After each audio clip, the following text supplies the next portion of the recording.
Praise the Lord. आज मैं यीशु मसीह के आगमन से संबंधित बातों को समझाता हूँ। अ, मत्ती 24 से लेकर अगर आप पढ़ेंगे तो यहाँ तक आपको काफ़ी कुछ मिल जाएगा। मत्ती 24 से संकट और कलेश से पढ़ेंगे बहुत कुछ मिल जाएगा। मगर मैं तुमको इम्पोर्टेंट बात बताऊँगा क्योंकि ये सब पढ़ लेना आप खुद ही, और मैं अपना नंबर भी दे दूँगा, अगर आपको कुछ भी पूछना हो मैं बता दूँगा। ठीक है वैसे फ़ोन करके। मगर अभी जो ज़रूरी है हम वो समझते हैं। सबसे पहले इस बात का मतलब समझ ले, इसलिए जब तुम उस उजाड़ने वाली घृणित वस्तु को जिसकी चर्चा दानियल भविष्यवक्ता द्वारा की गई थी पवित्र स्थान में खड़ी हुई देखो, जो पढ़े वह समझे। तब जो यहूदिया में हो वह पहाड़ों पर भाग जाए, और जो छत पर हो वह अपने घर में सामान लेने को न उतरे। जो उजाड़ करा देती है वह घृणित वस्तु, जो इज़राइल में थर्ड टेम्पल बनेगा, ये उसकी बात हो रही है क्योंकि वहाँ पे अलग सा मस्जिद है मुसलमानों की। और फ़िलिस्तीन में फ़िलिस्तीन वाले और इज़राइल, जो इज़राइल के लोग हैं, वो इस विषय में बहुत लड़ाई करते हैं क्योंकि उन्हें अपना मंदिर बनाना है और फ़िलिस्तीनियों को वहाँ से मस्जिद हटानी नहीं है। इसलिए वहाँ पर जब मंदिर बनाएँगे तो वो क्या होगा, बहुत उजाड़ करा देती है उस घृणित वस्तु को।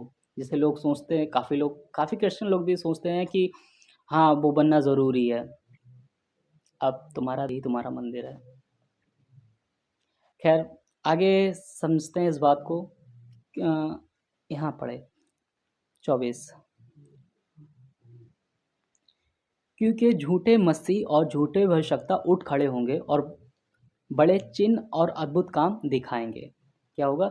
जो झूठे मसीह होंगे और झूठे भविष्यवक्ता उठ खड़े होंगे और अद्भुत चिन्ह और अद्भुत काम दिखाएँगे, यदि हो सके तो चुने हुओं को भी भरमा दें। देखो मैंने पहले से तुमसे यह सब कुछ कह दिया, इसलिए वे तुमसे कहे देखो वह जंगल में है तो बाहर ना निकल जाना। और कोई तुमसे कहे जंगल में है तो बाहर मत निकल जाना, या वह कोठरी में है तो विश्वास ना करना। क्योंकि जैसे बिजली पूर्व से लेकर पश्चिम तक चमकती है, वैसे मनुष्य के पुत्र का आना होगा। जैसे बिजली पूर्व से लेकर पश्चिम तक चमकती है, वैसे मनुष्य का पुत्र का आना होगा। मैंने भी इस बात को ध्यान में धर लिया कि अब जब पूर्व से लेकर पश्चिम तक बिजली कड़केगी तो परमेश्वर का आना है और हम परमेश्वर के पीछे हो लेंगे। फिर मुझे पता चला कि एंटी क्राइस्ट का जो आगमन है और जो एंटी क्राइस्ट है उसको भी ऐसे ही कराया जा रहा है कि जब वो भी आए तो ऐसे ही पता चले, बादलों पर आते हुए दिखे और पूर्व से लेकर पश्चिम तक बिजली। तो मैं बहुत कन्फ्यूज़ हो गया। मैंने परमेश्वर से पूछा कि यीशु मसीह, फिर मुझे कैसे पता चलेगा कि तू आ रहा है? मैं क्या करूँ? तो यीशु मसीह ने मुझे एक बात को समझाया। इधर पे पढ़ेंगे मत्ती 24 का 30।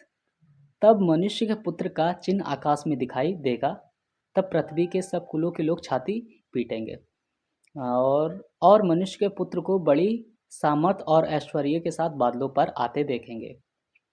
ठीक है। जब परमेश्वर आएगा तो उसको लोग बादलों पर आते देखेंगे, ध्यान रहे इस बात को। ठीक है, जब परमेश्वर आ रहा होगा वह तुरही के बड़े शब्द के साथ अपने दूतों को भेजेगा। यीशु मसीह बता रहा है कि जब यीशु मसीह जब होगा बादलों पर तो वह अपने दूतों को भेजेगा धरती पर।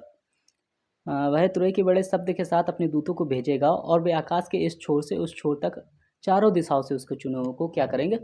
इकट्ठा करेंगे। परमेश्वर बादलों पर ही होगा और वह उसके अपने दूतों को भेजेगा, उसके लोगों को क्या करेंगे? इकट्ठा करेंगे, उठाएँगे।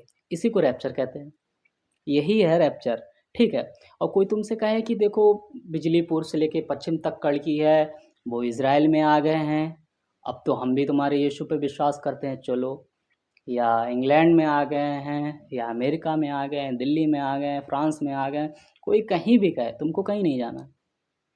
यीशु मसीह जब यीशु मसीह आएगा तो वह अपने दूतों को खुद ही भेजेगा। क्या करेगा? अपने दूतों को भेजेगा, वो तुम्हें इकट्ठा करेगा, वो तुम्हें इकट्ठा करेगा। ठीक है, यही है रैप्चर। और ध्यान रहे कोई तुम्हें भरमाए ना, कोई तुमसे कहे कि अब यीशु मसीह धरती पर प्रचार करने नहीं आ रहा है, कि मन फिराओ स्वर्ग का राज निकट है।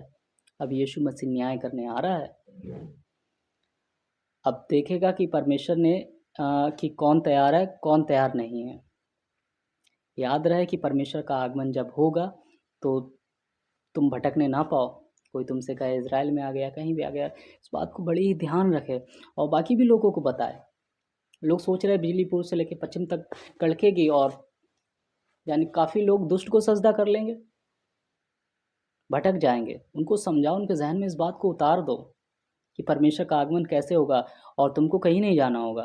वो उन्हें ऊपर ऊपर पढ़ लिया या लोगों ने पढ़ा दिया है, वो नहीं समझ पा रहे हैं। वो सोच रहे हैं कि आगमन ऐसे होगा और कहीं भी यीशु मसीह आएगा, उतर लेंगे। पहले मैं भी ऐसा ही समझता था, मगर यीशु मसीह ने मुझे समझाया। जय मसीह की।